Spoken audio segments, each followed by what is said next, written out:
That was G.E. Kincaid and the Smithsonian cover-up at Grand Yes. Canyon. That's a good story. Well, the whole Grand Canyon thing is bananas. Like, there's areas of the Grand Canyon you cannot explore. You cannot go, you cannot fly over, Right. and you can't fly under the rim. Yet when you go to those bad places, suddenly a white plane flies over under the rim, black helicopters show up. I showed on my episode. I show the Yes. black helicopters showing Yes. up. Like they do show Yeah. Like they are protecting something. something. It's not as simple as this is a dangerous area because you can go to any dangerous area. You go just to the normal tourist area. It's Right. like, be careful. People Right. fall. 2 people a year fall. Yeah, someone fell recently. They yeah, did? yeah, an influencer, of course, taking Of a course. selfie. But the Grand Canyon, there's been these crazy stories of people finding these like Egyptian. Hieroglyphs in Arizona? It sounds impossible. But G.E. Kincaid's 1909 report described an underground city that could hold 50,000 people.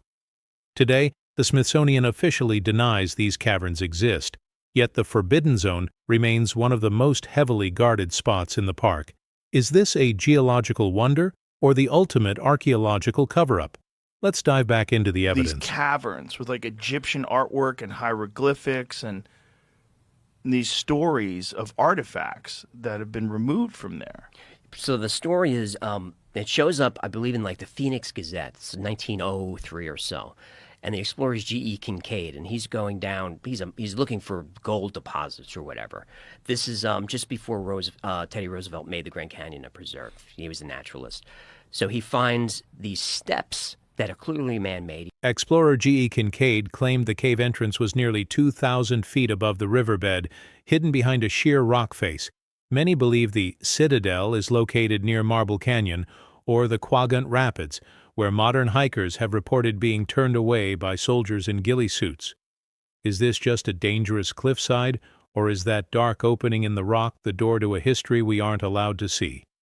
Let's get back to the final piece of the puzzle. These steps that are clearly man-made. He follows the steps up, and there's a cave, and he goes in there, and he describes hieroglyphics that look Egyptian but are not quite. He finds a statue that he describes as like Buddha-like, not Egyptian, not human, but sort of like Buddha, and all these weapons, shields, gold, all sorts of stuff. He keeps going. He finds a deserted city in the caves, and all these tunnels and caverns go everywhere, and he's trying to map everything. He comes out, and he goes back to town, and he gathers together a group that we're going to go find this stuff again. And people are excited about it. And a couple of weeks go by, and everyone's gathered to go on the expedition. He never shows. The expedition goes nowhere, and that's really the last we've heard of it. Really? And is there any photographs or anything? No. There never is of this stuff. Right. Just descriptions. Just a great story. Well, the great part of the story is the fact that you actually can't go there. And the idea that there's an area where the military is If the Kincaid discovery is just a myth, why is the military so interested in this specific canyon? Numerous explorers have reported unmarked black helicopters patrolling the Forbidden Zone and being met by armed guards in areas scrubbed from public maps. Is the government protecting us from a dangerous terrain, or are they guarding an entrance that officially doesn't exist? The deeper you look into the lockdown, the more the hoax story starts to fall apart. Why? Right. Like, nobody asks why. It really bothers me about that story and all of these, whether it's disclosure or whatever. I don't hear anyone asking why. Well, they won't let us. Well, who's they? Right. Someone's in charge of stuff that's not the president Right. or Congress. So who is it? So, Is it possible there's some sort of a government installation down there somewhere? It's all going to be woo-woo conspiracy stuff, or it's real, or G.E. Kincaid found something and someone got to him. But if G.E. Kincaid found something, why would they want to hide some ancient civilization discovery, particularly in the early 1900s? Like, why? For what reason? I don't know why Graham Hancock is marginalized now. Right, but wouldn't you think that there's like less of a grip on that stuff in the 1900s, the Yes. early 1900s? I would think so.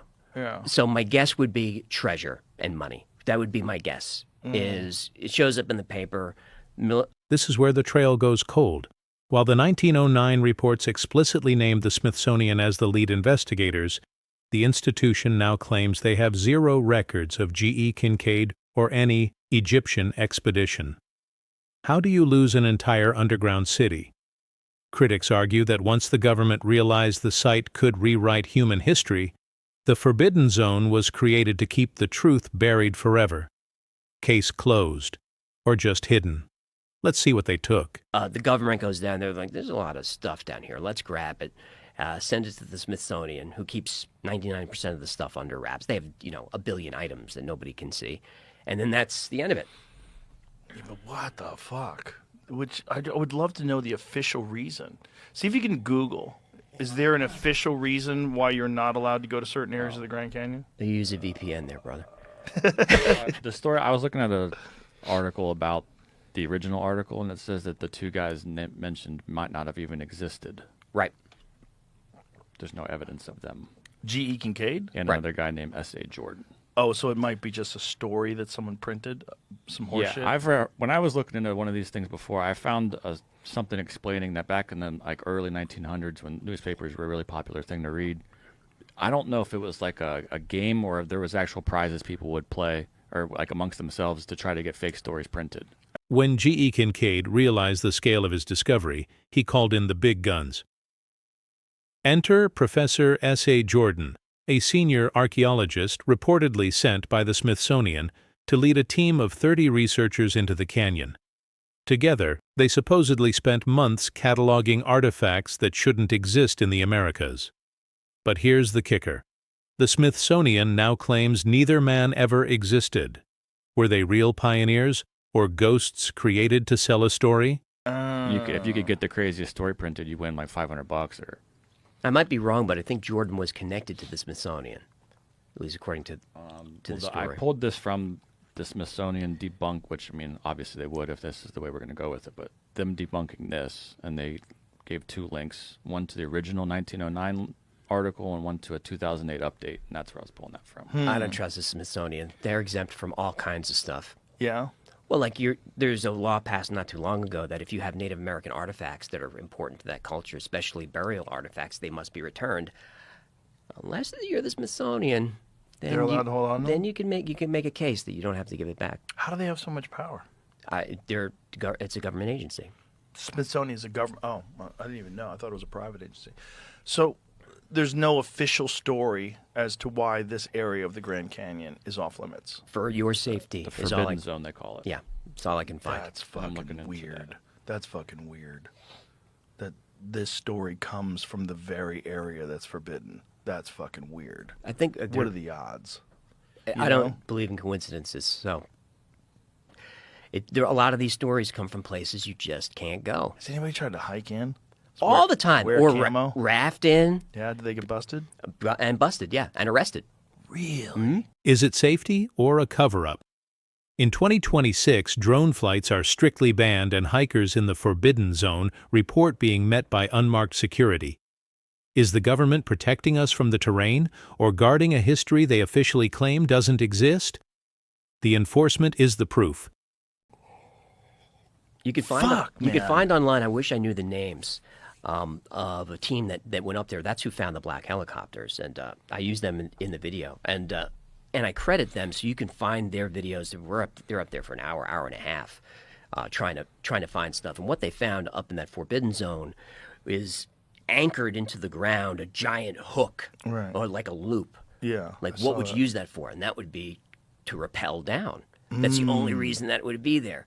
There's no explanation for what is this. They also found artifacts from that era, from the early 1900s, artifacts that people were there. So it's possible that they rappelled that, like they might have been standing right above that entrance. And there are reverse angles of that rock face that look a little weird. It could be pareidolia, but What's pareidolia? pareidolia is the mind's ability to see objects in random noise. You know, it's something we evolved to, to see predators in the forest. That's why if you see a cloud that looks like an Abraham Lincoln, Right. it's not Abraham Lincoln. It's pareidolia. Is it a lost city or just a trick of the mind? While skeptics call it pareidolia, the facts remain. Ancient maps, Hopi legends, and a forbidden zone under strict guard in 2026. If it's just rocks and shadows, Why is the military still watching? Sometimes the pattern is real. But debunkers will always fall on pareidolia. So like the real believers, they hate that word. God, that would be. Imagine everything would have to be rewritten. If they found some evidence of a lost civilization with no connection to any known civilization that was advanced, that was living in the Grand Canyon. Did you ever think about going To the Grand Canyon? to go and just be an outlaw and go see? How would you get in, though? I mean, if they have black helicopters and they're scanning the sky or scanning the ground with some sort of a drone or a plane. We go in, we live. Are you planning something? No, hold on. What no. should we do? I don't have. I'm I don't have a contract. All right. So this is it's already dangerous me sitting here, but I got your back. If I go. Yeah. Because even if they drag you out. The Grand Canyon isn't just a park, it's a 1.2 million acre labyrinth of lethal terrain. With vertical drops of over a mile and temperatures that swing 50 degrees in hours, it is the perfect place to hide a secret. Is the Forbidden Zone closed to protect hikers from the canyon or to protect the canyon's secrets from us? Nature is the ultimate security system. Questions have to be posed. Right. Why couldn't I go there? What did he do wrong? Well, he violated this area. Okay, well, how come? Yeah, well, when you think about how dangerous the Grand Canyon is overall, there's not a safe area. It's literally a canyon. You could fall at any of a million spots along the way to your death. Have you been there? Yes. It's Incredible. Incredible. You couldn't paint a better picture. But as you get closer to that edge, you can feel your amygdala going, back up. Yeah. Like it's seriously dangerous. Yeah. God, the problem is I want to believe. With Same. all these things. And yeah, same. Most people that enjoy your show. We want to believe. That's why it's so fun. And I don't believe in most of the stuff I talk about. But when I approach a story, I try to find as much evidence as I can to support it. And I also want to find the other side.